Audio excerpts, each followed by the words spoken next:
When you were a child, did you have dinosaur toys? And if you did, would you ever like combine them with like your army toys or with your Star Wars toys and like make your dinosaur toys just kind of like absolutely demolish those other toys? Because if you did, this movie's kind of like that. Primitive War has officially been released in the United States, and I believe Australia as well. Of course, in very limited theaters, this is not a very big budget film, but it is officially out in select locations. And I have just watched it, and I do have a lot of thoughts about this movie. I'm not going to do a spoiler-free review for this one. I'll simply just do a spoiler review. So if you don't want it spoiled, I recommend leaving now. You know, this is your only warning. Don't say I didn't tell you. So this movie is of course an adaptation of a book by the same name. The book was directed by Ethan Pettis. The book kind of like combines like a lot of different story elements to create like a really interesting concept. Like it combines a lot of like, you know, it's like a war story, you know, with like a lot of the horrors of war being highlighted. It's also like a little bit of a horror story with like animals, so that being dinosaurs and whatnot. It's just like a really cool dinosaur story. And of course, there's a lot of sci-fi elements because the dinosaurs had to get here somehow and they were brought here via wormholes. You put those all together and you get a really interesting story. And I really did like the book. I've only read the first one so far and I had a lot of fun reading it. I thought it was a fantastic story overall and I thought that it captured a lot of really cool elements quite nicely. And a lot of that was really highlighted here. I thought there was a lot of really cool things that were translated pretty well from the book.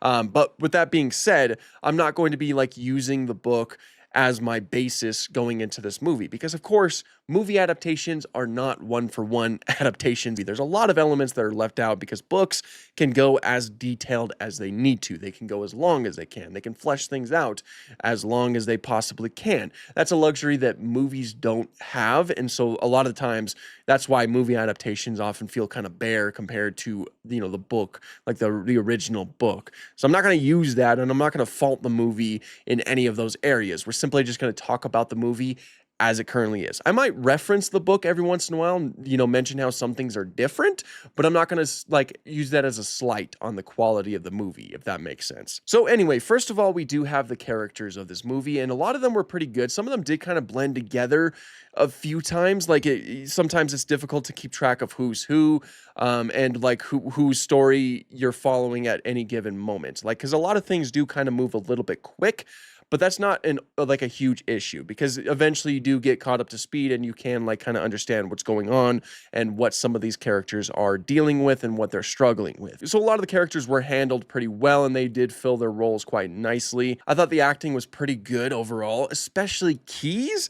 Because there's a moment where, of course, Keys is attacked by a Utah raptor, and after that fact, he absolutely sells it. He definitely sounds like a man in pain, and it just sounds horrifying. You know, it's like that's one of the realities of a situation like that, especially when you've been mauled by like an animal like that, and you're still alive after the fact to kind of like see the aftermath. It was horrifying, and the actor did a very good job at really conveying that. Like I actually believed that he, you know, was in that situation.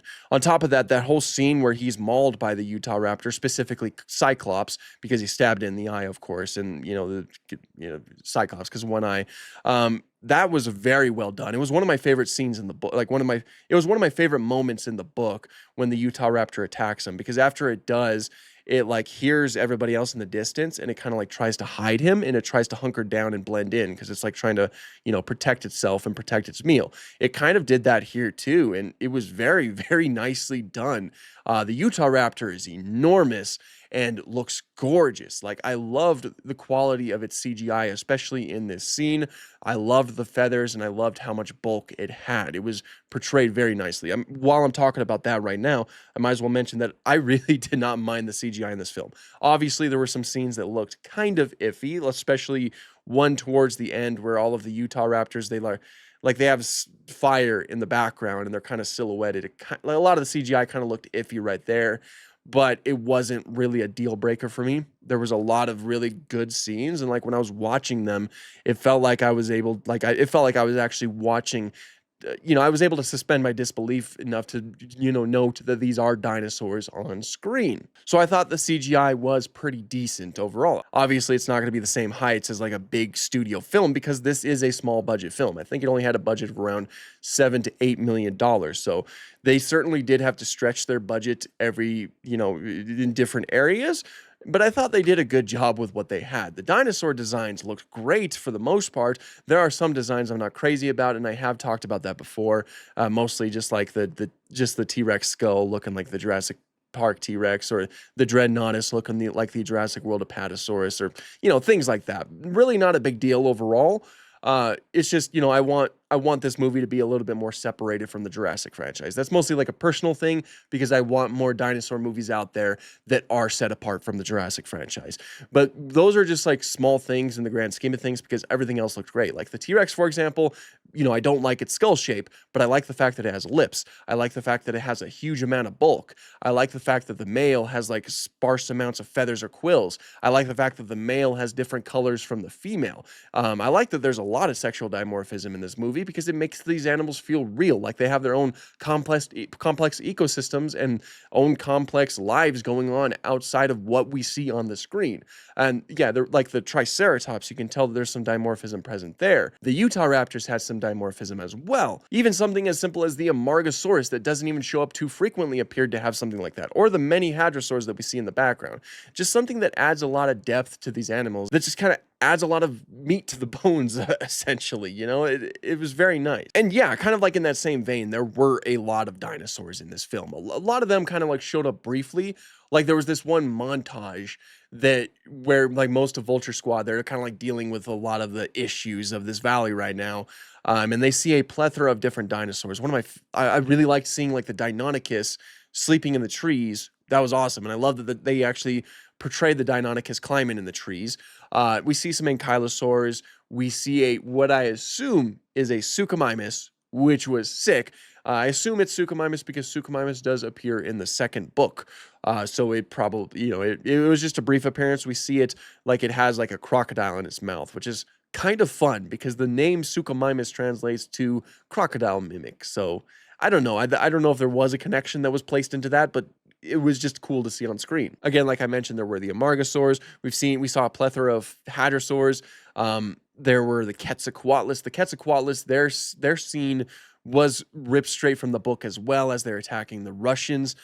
They also had their spiky tongue, and it was just absolutely horrifying to see them just kind of like rip somebody apart. Very similar to how they did in the book, which is, again, I'm not using the book as a basis. I'm just saying that there's like a really cool parallel going on right here. The Tyrannosaurs, as I mentioned before, I thought they were pretty cool. I liked their design for the most part, aside from just like the eyebrow ridges that they have going on, the way that those eyebrow ridges look, and just like the shape of the skull and whatnot. There was a really cool moment where, of course, the male T-Rex was chasing them, and they jump into the water, and the T-Rex falls in too.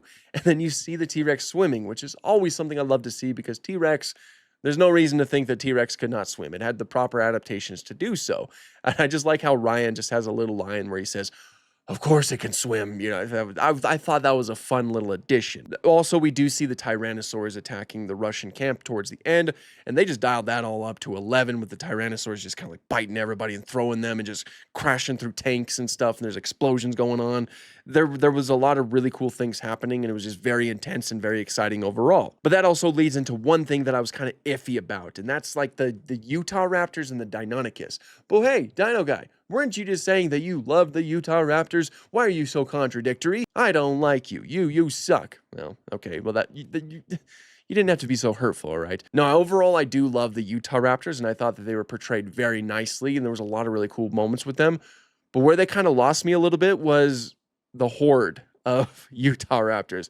I just felt it was a little bit unnecessary, because Utah Raptor in and of itself was a formidable opponent. It was the largest dromaeosaur that we know of. And I thought one of the best elements that they had going for it was the fact that it was this giant stealthy ambush predator, where it's like a lot of times you can't even see it until I've used the same phrase several times, but you don't know it's there until it drags your buddy off into the brush. That's where I think Utah Raptor is utilized the best. When you just see hordes of them, like a ton of them just running down a single target and then kind of getting mowed down, they kind of lose a little bit of their impact. And it doesn't feel quite as terrifying overall, or it feels like they're not really as much of a threat anymore. The same can be said for Deinonychus, because there were just kind of like hordes of them just simply charging at a target. And that kind of gets old after a certain point. but it's really not a big deal in the grand scheme of things because it was still fun. But if I were to have one major criticism of this film, it would be that. It would just be the hordes of dromaeosaurs just charging people. I think that was a little bit too much for the film.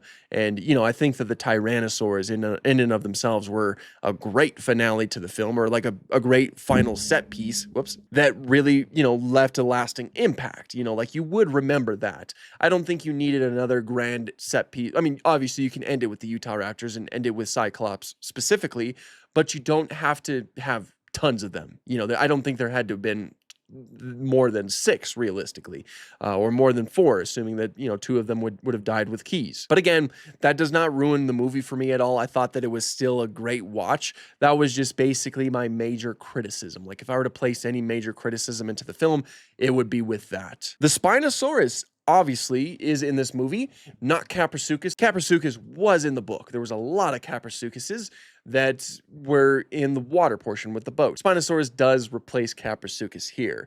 And it doesn't really even fill the same role that Caprasuchus did, aside from the fact that the Spinosaurus does attack the Triceratops, which Triceratops versus Spinosaurus was not on my bingo card, but it was very interesting to see. But that's exactly what the Caprasuchus does in the book. Of course, they attack the Triceratops. I thought it was interesting that they replaced Caprasuchus with Spinosaurus. It was probably to give you like another big theropod to look at instead of some, like the Caprasuchus, which were significantly smaller than Spinosaurus. It was interesting because there was obviously a major character death that happened with the Caprasuchus in the book, but then that kind of like that same type of death was replaced, but it wasn't replaced with Spinosaurus. Like the Spinosaurus didn't kill anybody. Instead, it was replaced by Deinonychus. I just thought it was all an interesting turn of events. Like they replaced it with Caprasuchus, or they replaced Caprasuchus with Spinosaurus, but they didn't really have Spinosaurus do the full thing that the Caprasuchus did. I thought that was very interesting. I wasn't really expecting that route. Like you already had the Spinosaurus model, but then the death would have been quite different than how it was shown in the movie. Not really a hindrance to the movie, just another interesting observation that I had while watching this film. I just thought that it was really just kind of interesting that they made those changes. One change that I noticed though, which I thought was really funny, well, I don't know if I think it's funny, but in the book, the original book, they obviously, Andre, who is the Russian scientist, he's a male. Obviously, he was gender swapped in this movie. He's been replaced. But he is like the expert character for the dinosaurs, and he actually provides the names and stuff for them. That's like mostly for the benefit of the audience. He actually does call them Utah Raptor in the book. But what I just think this is funny. This is not a dig at the quality of the book, because again, I love those books, or love that book. I haven't read the rest of them yet. The Vietnam War, like that place in the war, took place like around a decade before Utah Raptor was even discovered. So what's funny to me is that you have this Russian scientist who he saw these giant dromaeosaurs, and then he decided, oh yeah, I'm gonna name you guys Utah Raptor. He's a Russian scientist, and he named it after a U.S. state. That's just funny to me. They completely bypassed that in the movie with obviously Sophie. She is a paleontologist as well, which is I don't believe Andre was, unless I'm misremembering that. But she mentions that she doesn't even call them by name. She just called them like big raptors, like the big ones. She just says that they are far larger than the other specimens that I've seen, such as Velociraptor and Deinonychus. So they kind of completely like just did away with that. They didn't even call them Utah Raptors. They just kind of like fit in with the fact that they acknowledged the fact that Utah Raptor was discovered like a decade after this movie takes place. It's a small change, but I really thought that was also interesting. I can probably ramble on about this movie forever because there were a lot of really cool, notable moments. Generally speaking, overall, my whole consensus inside my brain is that I really did like this movie. I give it around like 7 or 8 stars out of 10. Like, it was very enjoyable, certainly not perfect, but is there such a thing as a perfect movie when you really boil it down? Obviously, like, perfection is like, it's something that's personal. There are movies that are perfect in my eyes. But this movie was a lot of fun. There was a lot of great moments. I had a lot of fun watching it. I left that theater all happy and ready to talk about dinosaurs. And I do genuinely think that we have a good dinosaur movie here. I hope it does well, and I hope that we could get more movies like this in the future. So yeah, if you want to watch it, I recommend it. I think it's a great watch. But that's pretty much all I have for this one. Thank you guys so much for watching, and have an awesome day. Oh, also, I'm wearing my Grand Myth shirt. Look at that. For those of you who don't know, I did a little bit of a collab with Grand Myth on Instagram, where it was like doing music for the book, like the Primitive War book. And I provided some, like I did some voice work for it. Like I voiced one of the soldiers a little bit. In fact, my name is on here. You can see Dino. Here, I'll just put a picture up. My name's on there on one of the dog tags. Little fun fact. I wore it to the film. It's a very cool shirt. Look at it, Utah Raptor.